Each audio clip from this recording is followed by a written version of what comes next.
Hey, welcome to TYT Sports RotoWire. Heading into week 5, Ben Make is out of town, so Michael Schorr sitting in for him, offering up your... Sure.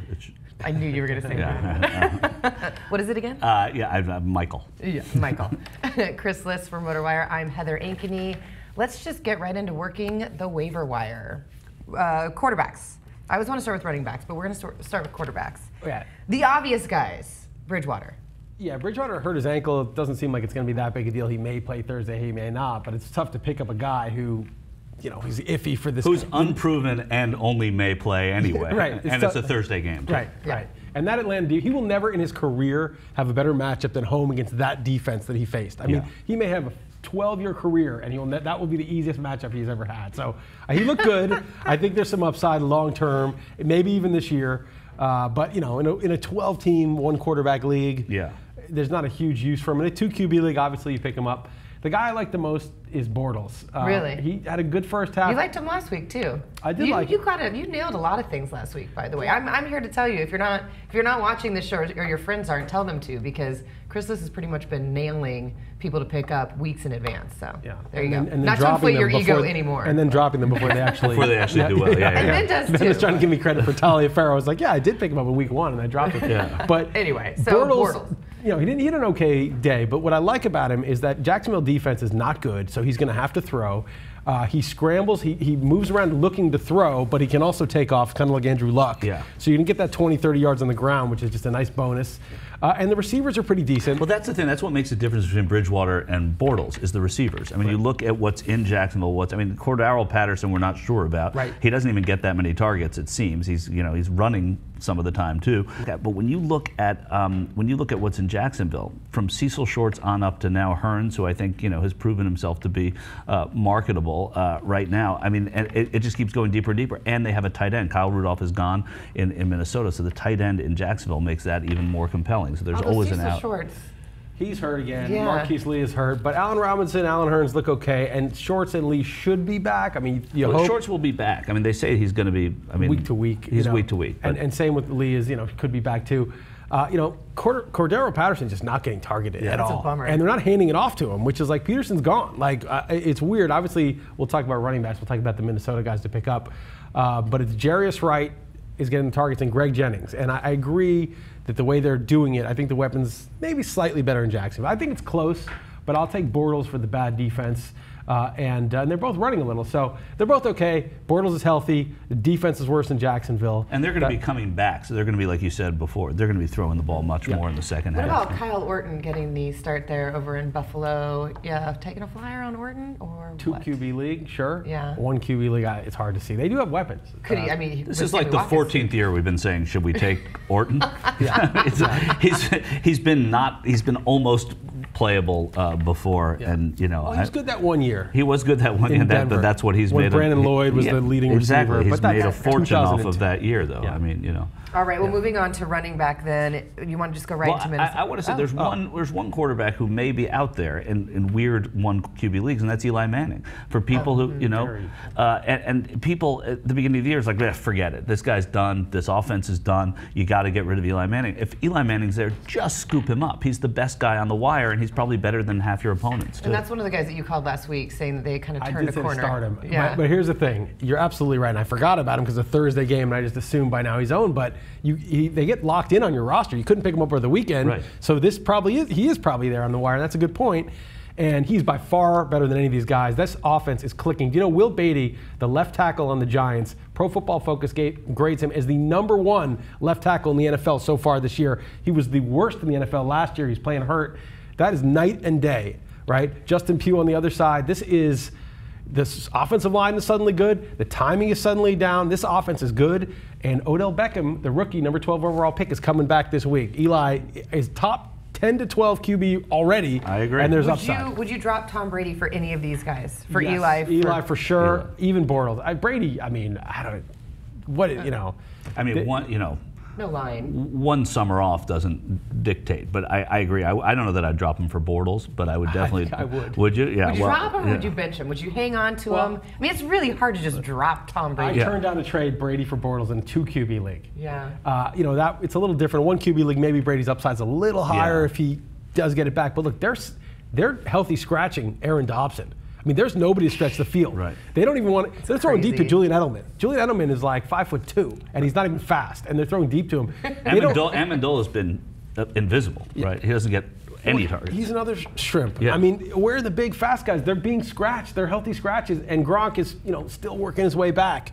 Maybe Brady in the second half has a big second half, but man, it is ugly. Are we going to see Jimmy Garoppolo again? I hope think, we do. I think Brady's got job security. I wouldn't worry about it, but he threw a touchdown. Yeah. So Did Tom Brady really not high five him afterward? Like give him the brush off? I don't know. I just saw it on Twitter. I didn't see the that. name. All right. Well, moving on to running back. Minnesota. I mean, Matt Asiata, right? I picked him up already, so that was exciting for me. But now Jerick McKinnon. Yeah, Asiata, I didn't really see. I mean, he's slow. He's a plotter. But you know what? If you're playing the Falcons and you're a big dude who gets the goal line looks, fine, right? I like McKinnon. McKinnon looks like he shot out of a cannon. McKinnon's the future of that. I mean, it's not Matt Who are they Asiata's playing job this week? forever, Oh, but Green Bay. McKinnon is going to be the future there, and he really looked impressive. And everybody who owns Asiata was scared of him. But of course, like Chris said, Asiata got those. What, he got 3 touchdowns? Yeah, So I mean, so he is the goal line guy for now anyway, and that, so. I don't think he's available though. I wouldn't imagine Asiata's around still. He may be gone, but McKinnon's probably available. McKinnon's there. 135 rushing yards. He was a third-round pick. I mean, this guy reminds me of Jamal Charles. I mean, these guys come in the late rounds. They're small. They come from smaller schools. I think it was like Georgia Southern or something like that. And if it's the right guy, I mean, he could set the league on fire. He's the guy I would go for. And they're playing at Green Bay. Does that scare you at all? No, for any of these good guys? matchup. No, it's always a good matchup. All right. Any other running backs? I got Darren Reeves in Carolina. Do we care about Carolina running backs? I don't even know who that is. No, nobody does, and they just signed Chris Ogbanaya. So I mean, they're really at the bottom of the heap, and they even released someone running back off their practice squad. They have nobody running there. So I'll throw in a couple of names I saw on our free agent list that we had before. Nile Davis, people dropped because Jamal Charles is back. That's a tandem, okay? As great as Charles is a tandem. Bobby Rainey looked like he was on that list. I think Doug Martin is not as good as Bobby Rainey. I think he's still going to be a factor. Justin Forsett, I think people dropped. He may be available. And Denard Robinson on the Jaguars is pushing Toby Gerhart now. Could easily take over that job. Right, that's very true. The other side is Isaiah Crowell. The Browns had a bye week. People may have dropped him going into that bye week. If he's floating out there, he's certainly a good bye week replacement and could get, he gets some goal line touches in Cleveland. You got 2 of those guys available actually in your TYT league. Do you play in that league, Michael? I do play in the TYT league. Okay, so Nile Davis, it looks like Nile Davis and Justin Forsett available in that league. All right, how about wide receivers? Eddie Royal, San Diego? Yep. He did this last year. He had 5 touchdowns in the first few weeks. I know, but I mean, they like him. Rivers likes him. McCoy likes him. He's, one of those guys that, there's some people that you're wrong about always, right? Like Steve Smith, nobody has ever once been right about Steve Smith. Nobody's ever gotten him right. And Eddie Royal, I mean, I'm guilty of never getting right too, because I never think, wherever he's played, I thought, he's all right, I'll get him, and then you bench him, and then you bench him in the wrong week. He's seeing so many targets now there. I mean, Rivers likes throwing to him. I don't think he's going to be good going forward. He had that big bomb that he caught, and sometimes they look for him in the red zone even though he's tiny. But Keenan Allen's going to get the ball. Gates is going to get the red zone looks. Maybe Ladarius Green if he gets healthy. What about Gates? He had that 3 touchdown day, and then He's so old. I mean, Gates is he keeps sticking around. Let me tell you something. If all you did was draft oldest player available, here's who you'd have: Reggie Wayne, Steve Smith, Gates, Peyton Manning, Fred Jackson. Well, Fitzgerald would be a bust. But normally that's not the way to go. And Ben is that's like he's adamantly against that. But this year, the old guys are doing well. They're doing well. What about Jarius Wright? Also, the Vikings just shot up here. What do you think? He's a possession guy that they're throwing to, and Greg Jennings is another possession guy. I mean, Jarius Wright's really a slot guy. In a PPR league, in a bye week situation, yes. Bridgewater seems to like him. I'm not excited about him though. Yeah. What about Torrey Smith? People may have dropped him. I know. That's what and I think Kubiak, he comes in. You remember him in Houston. Right. He only had one receiver he ever used in Houston. He used the tight ends and used Andre Johnson. Same thing seems to be happening, but this is Steve Smith. This isn't Andre Johnson. I sort of feel like that Torrey Smith may be out there and may be worth taking a chance on him, benching him until he starts to come up. I don't think Steve Smith's going to keep this up. His stat line is ridiculous. It's something like 8 targets, 4 catches. Oh, nothing. Torrey Smith. Nothing. I mean, for Torrey Smith. Finally got in the end zone this week. I kind of agree, but the problem is, If it happens next week and the roles reverse to what we thought they would be before the season, then you're fine. But if it takes 2 or 3 weeks, you're not going to get him the first good week he has. No, you're not, of course, because you're not going to play him. Right. You're going to have him and you're going to And then he's going to score 2 touchdowns, and then you're going to play him the next week, and then who knows?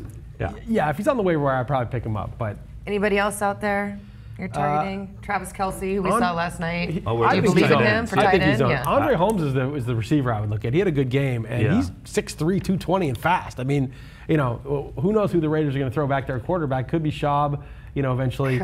But I mean, Andre Holmes can make plays. Yeah, that's, you know, it's just what do you do with the Raiders? I mean, so can Jones, and it's tough, you know, because they just don't get the ball enough, and that's a problem. Rookie tight ends almost never produce, like even the good ones that end up being really good. So I think he's a long shot, but he's certainly got the athletic skill. I'm talking about just bye week type. Yeah, bye week, sure. And Austin Safarian-Jenkins is the other one in Tampa. All right, so there's 2 Twitter questions that we asked about an hour ago. It's Tuesday morning for those who are watching or about to watch in the clips. But question number 1 from Brandon at Bran_Dunkadunk. In a 14-team league, what running backs could or should I target for Brandon Cooks and Toby Gerhart? You know, Toby Gerhart is not fetching a whole lot these days. I think you're going to have to aim sort of at a buy low situation, somebody who's struggled. If you need a starter, yuck. I mean, I'd think like Bobby Rainey, Niall Davis, if you can get one of those guys. Probably not after last night. Could you get Niall Davis? Maybe Bobby Rainey, who I think is going to have a share of that job. I don't think you could even get Fred Jackson. Maybe Carlos Hyde, who's not done much recently, who, you know, is just a gore injury or a, you know, just a timeshare, you know, the Niners turning it around away from having a big role. But neither of those guys is going to fetch. Cooks may fetch something in a PPR, so you might aim a little higher. Like, I'm trying to think, just, you know, you got to just put some offers out there on these mid-level running backs that have some opportunity. Jerick McKinnon is a guy you might want to make an offer for either of those guys. Question number 2 from @Cal Seville. Should all Patriots players be jettisoned like old New England clams that have gone off?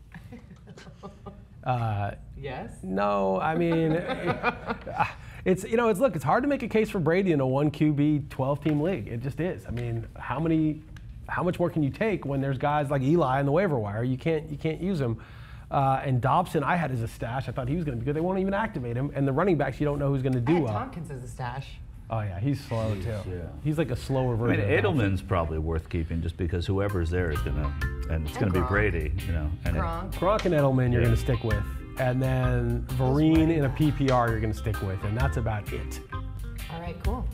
Good luck, everybody. Don't forget to check out Chris's in-depth articles on rotowire.com too. You release like 1 a day, right? Like 3 a day. 3 a day. Not all by me. He's a hustler. He's hustling over here. Thanks, guys.